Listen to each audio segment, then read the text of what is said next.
என்றும் சிறுமைப்படுத்தப்பட்டவர் என்றும் எண்ணினோம். அவரோ நம் குற்றங்களுக்காக காயமடைந்தார், நம் தீய செயலுக்காக நொறுக்கப்பட்டார். நமக்கு நிறைவாழ்வை அளிக்க அவர் தண்டிக்கப்பட்டார். அவர் தம் காயங்களால் நாம் குணமடைகின்றோம். இயேசுவின் சிலுவை பாதையில் வழிநடக்க ஆயத்தமாவோம். அதற்கு உதவ இதோ ஒரு சில ஆரம்ப சிந்தனைகள். நம் அன்றாட வாழ்க்கை பாதைகள் இயேசுவின் சிலுவை பாதையை சதா சந்திக்கின்றனர். வாழ்க்கை பாரத்தின் கீழ் நாம் நசுங்கும் போதும், சோதனைகளின் மேல் மோதி நாம் தடுமாறும் போதும், துன்பங்களால் நாம் துவண்டு வாடும் போதும், துணிவோடு மீண்டும் எழும்போதும் இயேசுவின் சிலுவை பாதையோடு நம் பாதை சேர்க்கின்றது. அவரின் நிலவிய மனநிலை நம்மில் பிறக்க வேண்டும். இது இயேசுவும் நாமும் சேர்ந்து நடக்கும் சிலுவை பாதை, இயேசுவின் சங்கமமாகும். நம் வாழ்வு சிலுவை வடிவம் கொண்டது. மேல் நோக்கி நம்மை ஈர்க்கும் இறையுணர்வு. நெடிய மரம் நடுவே குறுக்கிடும் குறுக்கு மரம் நம் மனித அபிலாசைகள் இறையுணர்வை ஒழுங்க வைக்கும் தீய நாட்டங்கள் இரண்டும் சேர்ந்து சிலுவை ஆகிறது. நமக்குள்ளே போராட்டம், நமக்கு நாமே சிலுவையானோம். இயேசுவின் சிலுவையால் மனதிடம் கொள்வோம். ஆணி கொண்ட காயங்களை அன்புடன் பூர்த்தி செய்கிறோம். சிலுவை கிறிஸ்தவர்களின் ஒப்பற்ற சின்னம். கிறிஸ்தவர்களை வேறுபடுத்தி காட்டும் புனித அடையாளம். மார்பில் வரைத்தால் மட்டும் போதாது, கோயில் கோபுரங்களிலும் கொடிமர முத்திரிலும் எழுப்பினால் மட்டும் போதாது. இயேசுவை பின் செல்ல விரும்பினால் சிலுவையை சுமந்து வர வேண்டும். நானும் நம் ஆண்டவர் இயேசுவின் சிலுவை ஏற்றி வேறு எதை பற்றியும் ஒருபோதும் பெருமைப்பட மாட்டேன். நாம் கடவுளுக்கு எதிராக வாழ்ந்து பாவப்படுத்தியில் விழுந்து கிடந்தோம். நம் பாவங்களை ஆண்டவரிடம் அறிக்கையிடுவோம். அணு அணுவாய் இறந்த நம் ஆண்டவராம் இயேசு சொல்லிய சிலுவையை உற்று நோக்குவோம். மீட்படைவோம். சிகரம் ஏற வேண்டுமானால் சிறகடித்து பறந்து செல்ல முடியாது. சின்ன பின்னமாகி சிதைந்து போகும் நிலையில்தான் அந்த சிகரத்தை எட்டி பிடிக்க முடியும் என்ற சிந்தனையுடன் வேதனை சோதனைகளில் தளராமல் வாழ்வுதல் கல்வாரி சிகரம் நோக்கி நெறிதவறாமல் நிலை குறையாமல் நடப்போம். வாருங்கள், வாழ்வடைவோம். மன்றாட்டு. உன் திருமகன் இயேசு வழிநடந்த சிலுவை பாதை எங்களை இன்று அழைக்கிறது. அவரது சிந்தனைகளை எங்கள் சிந்தனைகளாகவும் அமைவனவாக. இதோ இயேசுவோடு ஆழமாய் ஆன்மீகமாய் இருக இணைந்து நிற்கின்றோம். இப்பக்தி முயற்சியை பயனுள்ள முறையில் நிறைவேற்ற எமக்கு உதவியறோம்.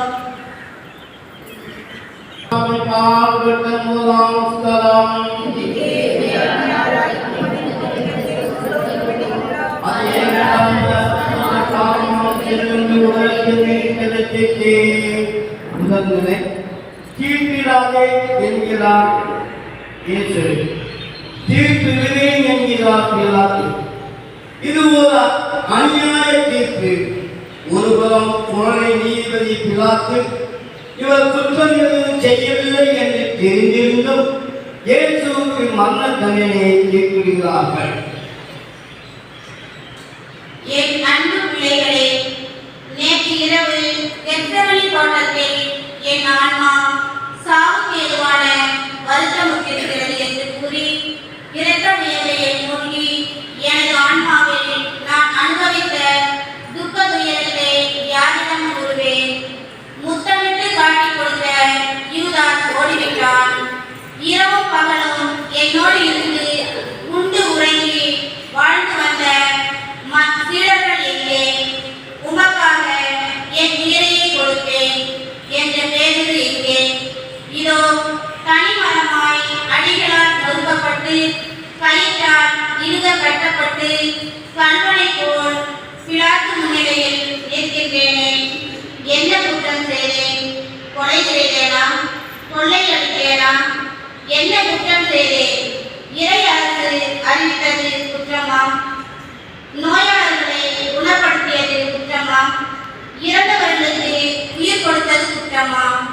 ஏழைகள் மீது இரக்கம் காட்டியது குற்றமா? நான் தேர்ந்தெடுத்த மக்களால் கைது செய்யப்பட்டு பொய் சான்றுகளால் குற்றம் சாட்டப்பட்டு அங்கும் இங்கும் அடைக்கழிக்கப்பட்டு பிலாத்துவின் முன் நிற்கிறேன். நான் குற்றவாளி அல்ல என்று பிலாத்து அறிவான். சிலுவையில் அறையும் என்ற மக்களின் கூக்குரல் அவன் காதுகளை செவிடாக்கிவிட்டது. அதிகாரம் அவன் கண்ணை மறைத்துவிட்டது. அவன் மனைவி விடுத்த எச்சரிக்கையும் காற்றோடு கலந்துவிட்டது. இவனது இரத்த பழியில் எனக்கு பங்கில்லை என்று கை கழுவி இவனை சிலுவையில் அறையும் என தீர்ப்பு வழங்கிவிட்டான் பிலாத்து. ஒரு பாவமும் அறியாத நான் சிலுவை மரண தீர்ப்புக்கு ஆளாகிவிட்டேன். இது தர்மமா, நீதியா? நீங்கள் தான் சொல்ல வேண்டும். ஜெபம். சிலுவை தீர்ப்புக்கு ஆட்பட்ட எங்கள் தெய்வமே, குற்றவாளிகள் பலர் தப்பினாலும் நிரபராதி ஒருவன் தண்டிக்கப்படக்கூடாது.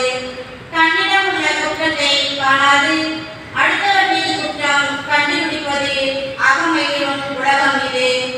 ஒரு விரலை நீட்டி மற்றவரை குற்றம் சாட்டும் பொழுது மற்ற 3 விரல்களும் தன்னை நோக்கி இருப்பதை யாரும் உணர்வதில்லை. இன்று குடும்பத்தில், நாட்டில், ஊரில், உலகத்தில் இதுதான் நடைபெற்றுக் கொண்டிருக்கிறது. அதனால் எங்கும் சமாதானம், அமைதி, மகிழ்ச்சி அற்று போய்விட்டது. அமைதியின் தெய்வமே, பிலாத்துவை போல் அநீதிக்கு பணியாமல் உண்மைக்கு பயந்து யாருக்கும் தீர்ப்பிடாமல் வாழும் உள்ளத்தை எங்களுக்கு தருமாறு உண்மை வேண்டுகிறோம்.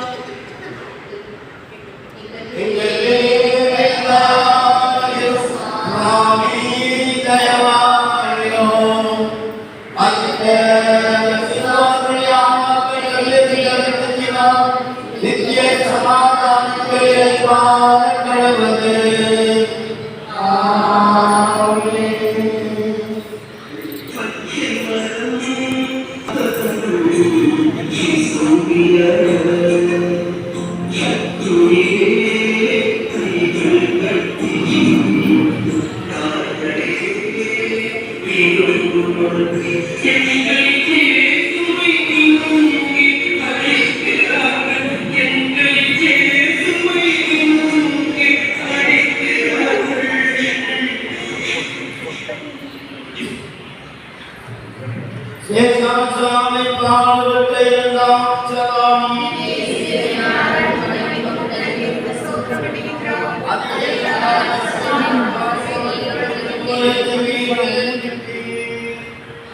கடவுளே.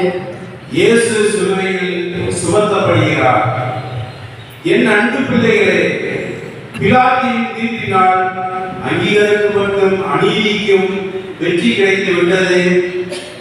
எப்போது என்னை ஒழிப்போம் என்று காத்திருந்த கூட்டம் இதோ கொலைவெறியோடு என்னை இழுத்து சென்று கழுத்தூணிலே கட்டி கசையால் அடிக்கின்றது. யூதர்களின் அரசனை, இதோ உனது கிரீடம் என் முன்னுடியை என் தலையில் வைத்து அழுத்தி காலை உமிழ்ந்து செந்நிற அங்கியை அணிவித்து ஆர்த்தது. 8 பேர் சுமக்கக்கூடிய கரடுமுரடான மரத்திலே செய்யப்பட்ட சிலுவையை தூக்கி வந்து இதோ என் தோள் மேல் வைத்து வெற்றி முழக்கப்படுகின்றனர். இரத்தம் மாறாய் பெருக, உடலெல்லாம் ரணமாகி நெருப்பிலிட்ட புழு போல் உடலும் உள்ளமும் துடிதுடிக்க நான் படும் வேதனை தந்தையே உமக்கு தெரிகிறதா? என் சித்தப்படி அல்ல, உன் சித்தத்தை நிறைவேற்றவே இந்த பார சிலுவையை சுமந்து செல்கிறேன். சுமை சுமந்து சொந்திருப்போரே, எல்லோரும் என்னிடம் வாருங்கள் என அரவணைத்த எனக்கு அன்பு மகனே, மகளே, நீ தரும் பரிசு இதுதானா? உங்கள் கடும் சொற்களால் எத்தனை உள்ளங்களை துடிக்க வைத்திருக்கிறீர்கள். அதுதான் என் தலையில் உள்ள முள்முடி. உடலிலும் உள்ளத்திலும் எத்தனை இழிவான செயல்களை செய்து உங்களை களங்கப்படுத்தி வருகின்றனர். அதுதான் என் உடலில் உள்ள கசையடிகள். நீங்கள் செய்கிற பாவங்கள் தான் என் தோளில் உள்ள பார சிலுவை. என் சிலுவை பாரத்தை குறைக்க மாட்டீர்களா? என் உடல் வேதனை குறைக்க மாட்டீர்களா? ஜெபம். கருணை நிறைந்த இயேசுவே, உன் வேதனைகள் தான் காரணம் யூதர்கள் மட்டுமல்ல, நாங்களும் தான் என்பதை உணர்கிறோம். பாவ செயல்களை செய்திருக்கும் உள்ளத்தை எங்களுக்கு தருமாறு உம்மிடம் வேண்டுகிறோம்.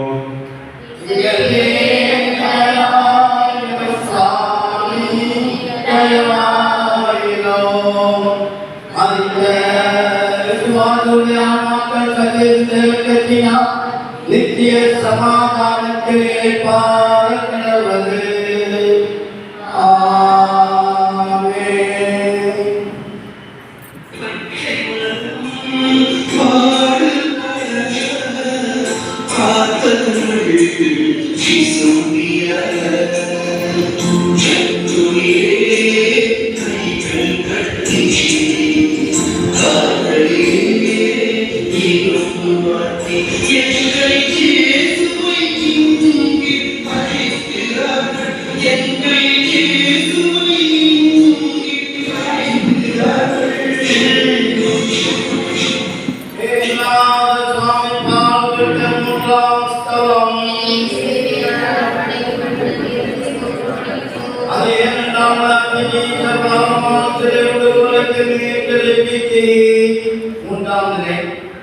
ஐந்து அப்பங்கள் கொண்டு 5000 பேருக்கு உணவளித்து இயேசு உடல் தளமில்லாமல் சிறுமியின் பாதத்தால் முதல் முறை முகக்குப்பத கீழே விடுகிறார்.